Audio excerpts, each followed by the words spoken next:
요한복음 4장 13절부터 24절까지 읽어드리겠습니다. 예수께서 대답하여 이르시되 이 물을 마시는 자마다 다시 목마르려니와 내가 주는 물을 마시는 자는 영원히 목마르지 아니하리니 내가 주는 물은 그 속에서 영생하도록 솟아나는 샘물이 되리라. 여자가 이르되 주여 그런 물을 내게 주사 목마르지도 않고 또 여기 물 기르러 오지도 않게 하옵소서. 이르시되 가서 네 남편을 불러오라. 여자가 대답하여 이르되 나는 남편이 없나이다. 예수께서 이르시되 내가 남편이 없다 하는 말이 옳도다. 너에게 남편 5이 있었고 지금 있는 자도 내 남편이 아니니 네 말이 참되도다. 여자가 이르되 주여 내가 보니 선지자로소이다. 우리 조상들은 이 산에서 예배하였는데 당신들의 말은 예배할 곳이 예루살렘에 있다 하더이다. 예수께서 이르시되 여자여 내 말을 믿으라. 이 산에서도 말고 예루살렘에서도 말고 너희가 아버지께 예배할 때가 이르리라. 너희는 알지 못하는 것을 예배하고 우리는 아는 것을 예배하노니 이는 구원이 유대인에게서 남이라. 아버지께 참되게 예배하는 자들은 영과 진리로 예배할 때가 오나니 곧 이때라. 아버지께서는 자기에게 이렇게 예배하는 자들을 찾으시느니라. 하나님은 영이시니 예배하는 자가 영과 진리로 예배할지니라. 아멘. 제가 성경을 읽고 있는데 많은 분들이 시계를 보는 걸 제가 눈치를 챘습니다. 오늘 광고가 너무 길고 순서가 너무 많았죠. 그러나 여러분, 제가 이 인근에서는 반경 30km 이내에서는 제가 설교를 제일 잘하는 목사라고 소문이 났습니다. 근데 난 그게 진짜인 줄 알았어요. 알고 보니까 저보고 왜 이렇게 설교를 잘하느냐, 사람들이 왜 그러나 봤더니 끝나는 시간을 맞추는 목사예요. 그렇기 때문에 여러분, 시간이 많이 지나갔지만 짧은 시간 동안에 오늘 우리에게 주시는 하나님의 말씀을 우리가 깨달아 알고 지혜와 계시의 정신을 부어주셔서 그 말씀을 따라 믿음으로 살고 열매 맺는 여러분 모두가 되실 수 있을 줄로 믿습니다. 오늘은 영원히 목마르지 않는 사람, 영원히 목마르지 않는 사람, 그런 제목으로 예배에 관해서 우리가 함께 은혜를 나누고자 합니다. 여러분, 우리가 사는 것이 아무리 어렵고 힘들고 불가능하다, 다 안 된다 그래도 예배에 목숨 거는 사람, 예배 최선을 다하는 사람, 예배 우선순위를 두고 사는 사람, 힘과 정성과 우리 마음 중심을 다해서 예배하는 사람, 그 사람 형통합니다. 전화위복됩니다. 하나님 은혜를 주십니다. 번성하게 하고 평안하게 하시는 줄로 믿습니다. 그렇게 되기를 원하시면 아멘. 예배에 최선을 다하는 사람, 예배하는 일에 우선순위를 두고 사는 사람, 하나님께서 반드시 은혜 주시고 축복하시는 줄로 믿습니다. 제가 재밌는 얘기를 들었지만 사실은 좀 심각하기도 하고 중요한 얘기인 것 같아서 여러분들에게 잠깐 소개하려고 하는데, 제가 지지난주에 어떤 청년이 저에게 와서 목사님, 참 재미있는 일이 있었습니다. 무슨 얘기인데? 그랬더니 우리 교회에 조원준이라는 아이가 하나 있는데 7살, 6살, 8살 이렇게 되는 아이예요. 그 아이가 청년인데 점심을 먹고 오후 예배 있고 3부 예배가 있는데 집에 가려고 그랬대, 자기가. 그랬더니 로비까지 따라오더니 누나 어디 가는데? 집에 왜 가는데? 공부하러. 무슨 공부하는데? 예배 안 드리고 뭐 할 건데? 오후에 예배가 있는데 왜 집에 가느냐고 그렇게 물어본 거예요. 요만한 아이가 오후 예배 드리는데 예배가 있는데 어디 가냐고 얘기한 거예요. 주일을 거룩하게 섬기고 우리가 예배하고 하나님의 성전에서 믿음 안에서 교제하고 힘을 얻고 그래야 되는데 누나 어디 가는데? 이렇게 물어본 거예요. 그때 마음이 찔렸다는 거예요. 그래서 그 청년이 그랬대. 야, 내가 너 때문에 예배 드려야 되겠다. 그래서 예배를 드렸다는 얘기를 제가 전해드렸습니다. 여러분, 옆에 있는 분들 이렇게 한번 보세요. 이렇게 한번 물어보실래요? 오늘 오후 예배 안 드리고 어디 갈 건데? 이렇게 물어보세요. 자, 물어보세요. 오늘 오후에 예배 안 드리고 어디 갈 건데? 두 번째 물어봐야지. 가서 뭐 할 건데? 원준이라면 그렇게 물어봤을 거야. 가서 뭐 할 건데? 예배로 성공할 수 있기를 바랍니다. 올 한 해는 예배하는 일에 최선을 다하는 여러분 될 수 있기를 주님의 이름으로 축복합니다. 예배는 하나님과의 만남의 기회, 축복의 통로, 우리 인생의 본분이. 하나님께서는 성경이 이렇게 말씀하고 있습니다. 이 백성은 우리들 모두를 말하는 거예요. 이 백성은 내가 나를 위하여 지었나니 나의 찬송을 부르게 하려 함이라. 하나님 우리를 지으실 때 예배 받기 위해서, 우리를 통해서 예배 받기 위해서 우리를 지으셨다, 그렇게 말해요. 그러므로 인생의 본분은 마땅히 하나님 앞에 예배해야 되지 않겠습니까? 그 녀석의 누나가 있어요. 이제 8살 9살 되는 아이예요. 초등학생이죠. 사실은 그 집이 저 서대문구 염창동인가 거기 삽니다. 아주 멉니다. 자동차로 막 부지런히 달려와도 1시간 거리가 되죠. 그런데 초등학교에서 챈트 같은 걸 하나 봐요. 성경 암송을 하는 모양입니다. 그래서 매주 다음 주에 올 때는 성경 이걸 암송해서 오너라. 선생님들이 아마 그랬던 것 같아요. 저 올림픽대로를 타고 이렇게 오다 보면 빌딩이 이렇게 보인다 그래요. 랜드마크가 있죠. 높은 빌딩이 있지 않습니까? 그런데 자기가 그 암송을 다 한 날은 아빠 왜 빌딩이 아직도 안 나타나느냐고 그런데 암송이 잘 안 된 날은 그 빌딩이 왜 이렇게 빨리 나타나느냐고 그런데 사모하는 거예요. 그리고 그 아이가 부모에게 그러더래요. 염창동에서 여기 다니기 얼마나 어렵습니까? 그러니까 부모가 아무리 집사라고 하더라도 어떨 때는 주일 좀 쉬고 싶고 가까운 교회도 좀 가고 싶고 그런 마음이 있지 않겠어요? 근데 그 아이가 그러더래. 아빠 2019년도 올해는 한 번도 예배 안 빠질 거야. 그 집 저기 앉아 있습니다. 틀림없습니다. 여러분, 예배를 사모하는 아이들 하나님이 기억하시지 않겠어요? 여러분, 우리가 하나님 앞에 복을 받을 수 있는, 복을 받을 만한 자격, 이런 거 여러분 생각해 보셨어요? 우리가 하나님 앞에 간구하고 기도하고 하나님 그 기도에 응답해 주실 줄 믿습니다. 하지만 우리가 정말로 그렇게 은혜를 받을 만한 자격 있다고 생각하세요? 그렇다면 우리가 무엇으로 하나님 앞에 우리 자신을 증명할 수 있겠어요? 돈을 많이 벌어서 헌금 많이 하는 겁니까? 어떤 위대한 일을 그렇게 이루어 드리는 건가요? 우리가 하나님 앞에 우리 자신을 변증할 수 있는, 증명할 수 있는 그게 뭐예요? 저는 예배라고 생각합니다. 거룩한 주일 하나님 앞에 나와서 아침부터 저녁 때까지 하나님의 말씀을 듣고 예배하고 기도하고 성도와 은혜로운 교제를 나누고 거기서 새 힘을 얻고 그리고 새롭게 결단하고, 그래서 어렸을 때부터 저는 저희 집 아이들에게 그렇게 가르쳤어요. 한 주일의 시작은 월요일이 아니라 이렇게 가르쳤어요. 한 주일의 시작은 주일이라 이렇게 가르쳤어요. 우리가 주일에 주님께서 우리에게 예배를 통해서 공급해 주시는 하나님의 말씀과 성령의 능력을 힘입고 그리고 세상에 나아가서 한 주 동안을 믿음으로 승리하며 사는 것, 이것이 하나님 우리에게 주시는 은혜 아니겠습니까? 올 한 해는 예배로 승리하는 예배자 되시기를 주님의 이름으로 축원합니다. 축복합니다. 하나님께서 예배를 기뻐하세요. 성경에 보면 아브라함, 이삭, 야곱, 요셉, 모세, 다니엘, 수많은 믿음의 선진들이 하나님 앞에 크게 은혜를 받고 삽니다. 여러분, 그분들이 뭐 그렇게 위대한 일을 했겠습니까? 하나님께서 그분들의 무슨 도움을 필요로 하겠습니까? 아니요, 그렇지 않습니다. 하나님께서 그분들을 사용하시고 그분들의 생애를 축복하시고 함께 하신 이유는 오직 하나예요. 아브라함은 가는 곳마다 제단을 쌓았다고 성경은 말해요. 가는 곳마다 예배했다, 그렇게 말하는 거예요.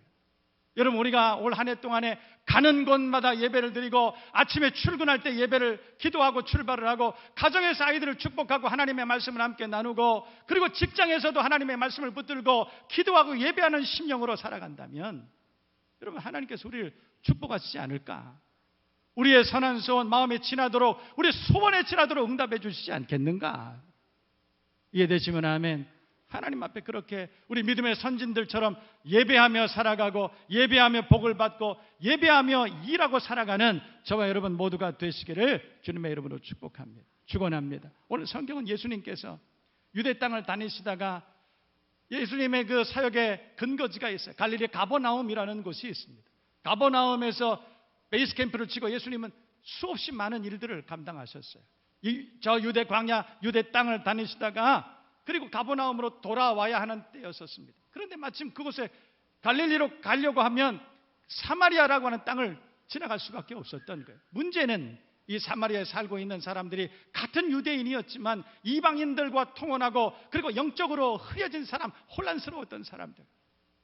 그래서 유대의 모든 사람들은 사마리아 사람들을 무시했습니다. 그 사람들을 증오하고 살았습니다. 그래서 유대의 모든 사람들은 이방 지역에 갔다가 다시 예루살렘으로 돌아올 때 사마리아를 지나올 때가 되면 거기를 지나지 않고 우회했던 것입니다. 사마리아 땅을 가지 않았어요.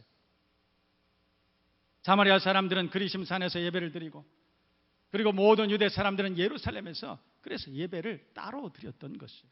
오늘 성경을 보면 예수님께서 사마리아 땅 들어가셨다. 모든 유대인들이 다 경멸하고 그리고 무시하는 그 사마리아 땅을 예수님께 들어가시는 거예요. 왜 그러셨을까? 사실은 예수님은 이 땅에 십자가 지시고 모든 불화와 모든 증오와 미움들을 다 십자가로 해결해 주시기 위해서 이 땅에 오신 주님. 그래서 사마리아를 지나가십니다. 그리고 오늘 성경을 보면 수가성 야곱의 우물가를 지나게 되셨다. 성경의 전제가 그거예요. 그런데 야곱의 우물가로 가셔서 거기 앉아 계셨는데 제자들은 먹을 걸 구하러 갔습니다. 어떤 여자가 나타난 거예요. 어떤 여인이 나타난 것입니다. 성경을 보면 그때가 제6시였다고 그럽니다. 그러니까 우리의 시간으로 따지면 정오, 낮 12시, 해가 가장 뜨거울 때. 여러분, 저도 그 팔레스타인 지역을 한번 가본 적이 있지만 더운 여름에 정오 시간이 되면 여러분 40도가 넘는 불볕더위, 아무도 다니지 않습니다. 모든 일들은 이른 새벽이나 저녁 늦게 해가 진 다음에 합니다. 그런데 오늘 성경을 보면 낮 12시 아무도 움직이지 않는 때, 아무도 다니지 않는 그때에 한 여인이 물을 길러 그곳에 나타났다, 그렇게 말해요. 그때 예수님께서는 이 여인에게 물을 좀 달라 말을 거시면서 가셔서 그 여인에게 복음을 전했습니다. 이 여인은 성경이 설명하고 있는 것대로 이미 5 남편과 더불어 살았습니다. 그리고 지금 있는 이 남편도, 이 동거하는 이 남자도 자기 남편이 아니었다는 거예요. 경건치 못한 삶이죠. 그 때문에 이 여자는 사람들에게 소외를 당해왔습니다. 그래서 눈을 피해서 오늘 성경에 보면 12시 사람들이 아무도 다니지 않는 그때에 물을 기르러 그곳에 왔다는 것입니다. 공허한 심령이었죠. 내색하지는 않았지만, 사람들에게 표현하지는 않았지만 목마른 영혼이었습니다. 외로웠습니다. 우울했습니다. 채워지지 않았습니다. 남자를 만나서 그래서 자기의 삶이 개선되기를 원하고 자기의 필요를 채우려고 수없이 많은 남자들을 만났지만 그것으로 채워지지 않았어요. 죄책감이 항상 그녀를 괴롭혔습니다. 본인 스스로는 스스로를 실패자라고 그렇게 여기면서 살았습니다. 그런데 오늘 성경에 보면 이 여인이 치유자 예수를 만났다는 것이에요. 예수님께서는 먼저 당신이 죄인을 구하러 이 땅에 오신 메시아, 목마른 인생에게 영원히 목마르지 않게 하는 생수, 곧 성령 주시는 하나님이신 것을 말씀해 주셨습니다. 실제로 성경 요한복음 7장 38절 39절 말씀을 보면 누구든지 목마르거든 내게로 와서 마시라, 생수이심을 말씀한 것입니다. 그리고 나서 그 여인에게 예배에 대하여 갑자기 화제를 바꾸어서 말씀하고 있다는 거예요. 왜 그러셨을까? 하나님은 예배하는 자를 찾으시고 예배를 통해서 우리의 삶의 모든 문제를 해결해 주시고 우리를 인도해 주시는 좋으신 하나님, 그것을 우리에게 말씀해 주시려고 하지 않았을까? 여러분, 예배처럼 소중한 것이 없습니다. 예배는 모든 문제를 풀어나가는 시작이요 열쇠인 것입니다. 하나님과의 신령과 진정으로 교제를 나눌 수 있는 기회가 예배인 것입니다. 여러분, 세상에 다른 남자들을 통해서, 세상의 다른 어떤 방법들을 통해서 문제들을 해결한다고 하지만 그것이 궁극적으로 우리의 인생의 존재론적인 문제를 해결해 줄 수가 없는 거예요. 아무리 많은 빵을, 아무리 많은 돈을, 육체의 쾌락을 우리가 가지고 누리고 살아간다 하더라도 그것으로 우리의 인생이 해결되는 게 아니에요. 5명의 남편과 살았지만 그것으로 인생의 문제가 해결되는 게 아니에요. 지금 있는 남편도 내 남편이 아니라 우리가 세상에 어떤 것으로 우리의 삶의 공허한 문제를, 존재론적인 문제를 해결하려고 하지만 안 돼요. 그거 아닙니다. 하나님 앞에 나와 예배하라. 그 문제 해결이, 그 문제 열쇠가 하나님 앞에 있다, 그렇게 말씀하는 거예요. 여러분, 문제가 있으면 하나님 앞에 달려 나오세요. 예배의 자리로 달려 나오세요. 그리고 하나님 앞에 힘과 정성을 다하여 마음 중심을 다해서 예배하세요. 만나주십니다. 오늘 예수께서 수가성에 있는 그 여인을 만나주신 것처럼 우리 만나주세요. 회복시켜 주십니다. 믿으시면 하면 오늘 이 말씀을 듣고 2019년 예배하는데 최선을 다하십시다. 예배로 승부하십시다. 예배하는 가정 복된 가정입니다. 예배에 최선을 다하는 가정 하나님께서 반드시 축복하십니다. 한 20년 전입니다. 제가 이 얘기를 들려드리고 설교를 마치겠습니다. 제가 어떤 우연한 기회로 조직폭력배 두목을 전도한 적이 있습니다. 저도 작은 체격은 아닌데 저보다 한 3배쯤 큰 어마어마한 덩치를 가진 그런 조직폭력배, 예수 믿으라 그랬어요. 그랬더니 그분이 제 말을 듣고 회심하고 그리고 예수 믿기로 결단했어요. 그분이 저한테 그러시더라고요. 그럼 목사님, 예수를 믿으려면 어떻게 해야 됩니까? 그래. 어떻게 해야 됩니까? 여러분, 예수 믿는 거 잘 믿으려면 성경 달달 외우고 신학도 공부하고 뭐 교회 위대한 직분도 가지고 그래야 되는 거예요. 물론 그거 중요합니다. 어떻게 하면 예수를 잘 믿게 됩니까? 이렇게 물어봤어요. 그래서 제가 뭐라고 대답했냐면, 형제, 모든 공예배를 지금부터 빠짐없이 참석하세요. 새벽 예배, 수요일, 금요일, 주일은 아침 일찍 나와서 주차 봉사를 하고 저녁 때까지 교회를 떠나지 마세요. 알겠습니다. 역시 조직폭력. 알겠습니다. 그 다음날서부터 새벽 기도를 나오시더라. 오면 꼭 제 옆에 앉아. 무시무시하게. 그분은 막 허벅지가 막 이만해. 그래서 무릎을 꿇고 있는데 너무 안쓰럽더라고. 무릎을 꿇었는데 거의 반 앉은 키에 이만한 덩치가 무릎을 꿇고 앉아. 제 옆에 앉아. 날마다 기도하는 거야. 얼마나 다리가 저렸을까. 그 예배 드리는 것이 얼마나 낯설었을까. 얼마나 불편했을까. 그러나 여러분, 예배하는데 방해되는 모든 것들을 다 극복하고 예배 드리는데 방해되는 모든 주변의 상황들을 전부 정리하고, 여러분, 우리가 주일에 예배 드립시다. 그러면 오후에 무슨 만남, 무슨 약속이 있고 뭐 때문에 못 드리고 오늘은 피곤하고, 여러분 그러잖아요. 그분은 그 모든 상황을 다 정리하고 예배하기 시작했어요. 얼마 있다 저희 집사람에게 그분의 부인이 그렇게 고백을 했다고 그러는 거예요. 사모님, 우리 남편이요, 목사님 때문에 몇억 원 손해봤습니다 이러더래요. 그래서 우리 집사람이 깜짝 놀래가지고, 혹시 우리 목사님은 돈 꿨나? 몇억 원 손해봤습니다. 그래서 그게 무슨 얘기인데요? 그랬더니 그 전에 이분은 조직폭력배 두목, 사채업자들 통해서 돈을 꿔주고 고리를 받고 그렇게 살았다는 거예요.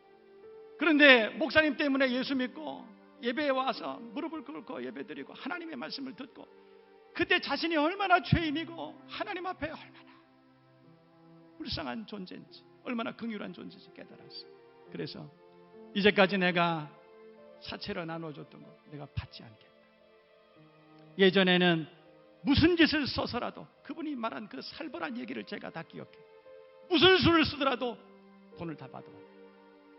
그러나 이제는 내가 하나님을 내 아버지로 삼고 내가 십자가 은혜를 기억하고 사는데 내가 이제 그것을 받지 않겠다. 그래서 그걸 그만두셨어요. 여러분, 그것으로 끝일까요? 아니, 하나님은 그분에게 새로운 직업을 주시고 새로운 사업을 주시고 그 자녀들을 축복하셔서 좋은 대학을 가게 하시고 아버지보다 어머니보다 훨씬 더 위대한 삶을 살게 해주시고, 그가 하나님 앞에 교회 좋은 일꾼이 되는 그것을 제가 목격을 했습니다.